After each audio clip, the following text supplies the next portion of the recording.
நான் என்ன சொல்றேன் 2, 3 விஷயம் இருக்கு. ஒண்ணு வந்து இந்த படம் வந்து இவருக்கு வந்து என்ன சொல்லுவாங்க, கேம்பெயின் ஆயிடக்கூடாது. ம், ம், ம். வோட் கேம்பெயின் ஆயிடக்கூடாதுன்னு ஒரு ஒரு சில பேர் நினைக்கிறது. அப்புறம் இன்னொன்னு என்னன்னா, இந்த படம் வந்துச்சுன்னா ஹையஸ்ட் கலெக்ஷன் வரும். இதுவரைக்கும் பார்க்காத ஒரு ரெவென்யூவ வந்து தமிழ் சினிமா பார்க்கும்.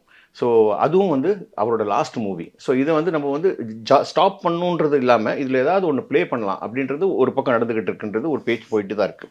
இன்னொன்னு என்னன்னா, ரியலாவே அவங்க வந்து 23 கட்ஸோ இல்ல 42 கட்ஸோ இல்ல 30 கட்ஸோ வாட்டெவர் என்ன கட்ஸ், ஆனா அந்த கட்ஸ் எல்லாத்துக்குமே அவங்க சரின்னு தானே சொல்லியிருக்காங்க. யாருமே நான் இது பண்ண மாட்டேன் அப்படின்லாம் சொல்லி அந்த படத்தை அது இல்லாம அத்தனை பேரும் பார்த்து உங்களுக்கு சர்டிஃபிகேட் வந்துரும்னு சொல்லி டிசம்பர் 19th ஒரு ஒரு பேனல் ஃபுல்லா பார்த்துக்கிட்டு திருப்பி அதில் ஒருத்தர் வந்து அப்போஸ் பண்ணாருன்னு சொல்லி மறுபடியும் வந்து அதை வந்து நீங்க என்ன சொல்ற மறுபரிசீலனை பண்ணணும் அப்படின்னு கோர்ட்டுக்கு போகுது.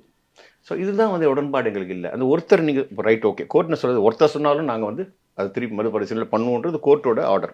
ரைட் ஓகே பண்ணுங்க. பட் அவர்கிட்ட நம்ம பேசியிருக்கலாமே நீங்கள். அது பவர் இருக்கு உங்ககிட்ட. ஏன் நீங்கள் ஒருத்தர் மட்டும் அந்த 4 பேரும் பார்த்தவங்க அவங்களோட வார்த்தைக்கு மரியாதை இல்லையா? இல்லை அவங்களோட கருத்துக்கு மரியாதை இல்லையா? இல்லை அவங்க கருத்து பொய்யா? அவங்களுக்கு படம் ஓகே நல்லா இருக்கு. மேக்ஸிமம் ஜென்ரல் ரெவென்யூ என்னடா ஜென்ரல் ஒப்பீனியன் சொன்னது வந்து பேக்கேஜ் சூப்பராக இருக்கு படம். எல்லாரும் பார்க்கக்கூடிய படம். ஜனரஞ்சகமான ஒரு படமா இருக்கு. ஃபேமிலியோட போய் பொழுதுபோக்கு படமா நல்லா இருக்கு படம் பார்க்கறது. அது விஜய் சார் வந்து இது வரைக்கும் பண்ணாத அத்தனையும் அவர் பர்ஃபார்மன்ஸ்ல அவர் என்னென்ன கொடுக்கணுமோ அது அத்தனையும் 101% கொடுத்துருக்காங்க. அவ்வளோ விஷயங்கள் இருக்கு. டான்ஸாக இருக்கட்டும், ஃபைட்டாக இருக்கட்டும், அந்த எமோஷனாக இருக்கட்டும், ஒரு பெண்ணின் பாதுகாப்பு அதில் இருக்கு. நிறைய நல்ல விஷயங்கள் பேசியிருக்காங்க. அவர் என்ன வந்து பொதுக்கூட்டத்தில் ஃபார் எக்ஸாம்பிள் மேடையில் வந்து பெண்கள் பாதுகாப்பு, போதை கலாச்சாரம் இதெல்லாம் அவர் பேசுகிறாரோ அதெல்லாம் அந்த படத்தில் இருக்கு.